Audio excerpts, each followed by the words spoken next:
Hello दोस्तों, आप सभी का स्वागत है मेरे यूट्यूब चैनल जिसका नाम है गुरु ज्ञान। दोस्तों, आज प्रधानमंत्री जो पूर्व प्रधानमंत्री थे हमारे डॉक्टर मनमोहन सिंह, उनकी अभी जल्दी में है उनका देहांत हुआ है। उनके बारे में हम लोग यहाँ पढ़ेंगे।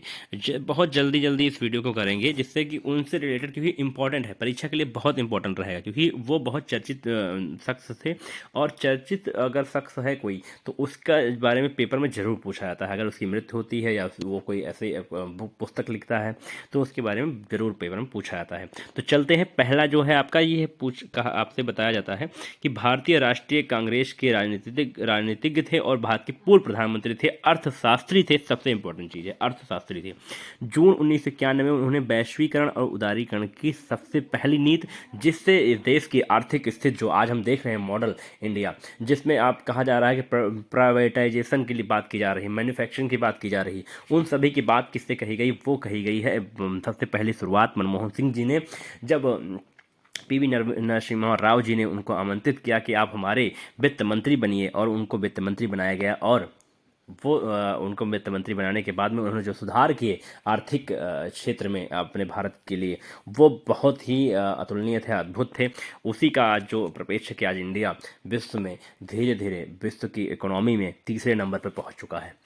बात जून 2005 में उन्होंने सूचना का अधिकार दिया। सबसे इंपॉर्टेंट, जो सूचना का राइट टू इन्फॉर्मेशन जो एक्ट है उसका, उसमें आरटीआई, उसमें सबसे इंपॉर्टेंट, क्योंकि इससे आप किसी भी व्यक्ति के 10 रुपये में आज किसी भी विभाग की जानकारी आप जुटा सकते हैं कि कौन से विभाग में क्या हो रहा है, कैसी भर्तियां निकाली गई हैं, क्या क्या कमियां हैं वहाँ पे, क्या अच्छाइयाँ हैं। आपके अगर एक रोड पे आपके कोई रोड बनती है आपके गांव के आसपास की, आपके शहर की, तब भी आप उसका पता कर सकते हैं कि ये रोड पे कितना पैसा लगा है और कितना पैसा इस बजट में आया था इस रोड के लिए। तो सूचना का अधिकार 2005 में आया। फिर रोजगार गारंटी योजना 2005 में, नरेगा चल रही थी, लेकिन उस नरेगा में संशोधन किया कि रोजगार गारंटी देंगे, हम 100 दिनों का कार्य देंगे, 120 दिनों का कार्य देंगे लोगों को, और कहेंगे कि आप इतने दिन, साल में इतने दिन तो आपको हम रोजगार जरूर देंगे आपको। तो वो है रोजगार गारंटी योजना, 2005 में आई। मार्च 2006 में उन्होंने अमेरिका से न्यूक्लियर डील की यूरेनियम और हम जो परमाणु समझौते हैं, कहा जाता है कि उन्होंने कहा कि हम अब परमाणु बना सकते हैं और उसके बाद मिसाइल, इन सबको ऑर्गेनाइजेशन कर सकते हैं, और इनकी मैन्युफैक्चरिंग हम इंडिया में स्वतः कर सकते हैं।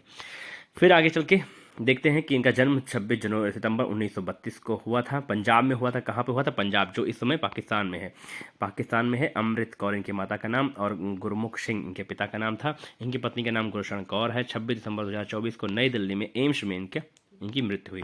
आगे चलते हैं। भारत के प्रधानमंत्री 2004 से 2014 तक थे ये भारत के प्रधानमंत्री। भारतीय पुरस्कार इनको कौन कौन से मिला? पद्म विभूषण 1987 मिला। एशिया मनी अवार्ड 1993 से 1994 के बीच, 1987 में इनको पद्म विभूषण मिला।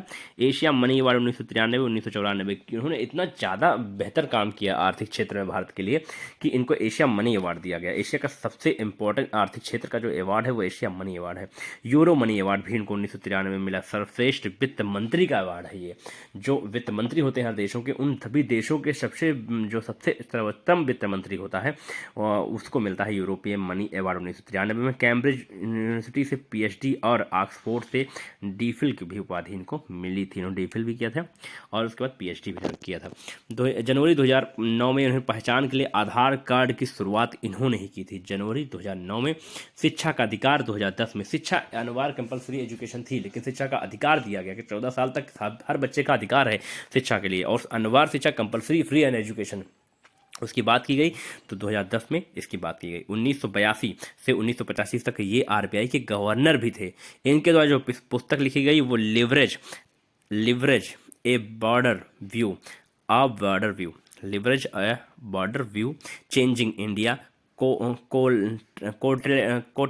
Collateral and financial plumbing. इन्होंने एक collateral and financial plumbing and monetary policy. तो इनके द्वारा इतनी पुस्तकें लिखी गई, देख सकते हैं कि financial plumbing and monetary policy ये इनकी पुस्तक थी। सबसे चर्चित इनकी पुस्तक जो थी वो थी कोलेटरल एंड फाइनेंशियल प्लम्बिंग। इसके ऊपर बहुत चर्चा हुई थी। तो हमने यहाँ पे किसको कवर किया, मनमोहन सिंह जी के बारे में, जो अभी हमारे स्मृति शेष हैं।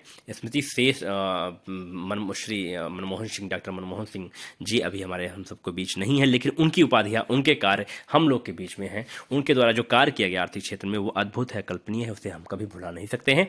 दोस्तों मिलेंगे अगले वीडियो में, फिर कोई इंटरेस्टिंग वीडियो लेके आपके पास आएंगे। आप लगातार हमारे चैनल के साथ जुड़े रहिए और लगे रहिए, आपको ऐसे ही इंटरेस्टिंग वीडियो आपको मिलते रहेंगे और जिसमें परीक्षा से संबंधित महत्वपूर्ण प्रश्न होंगे।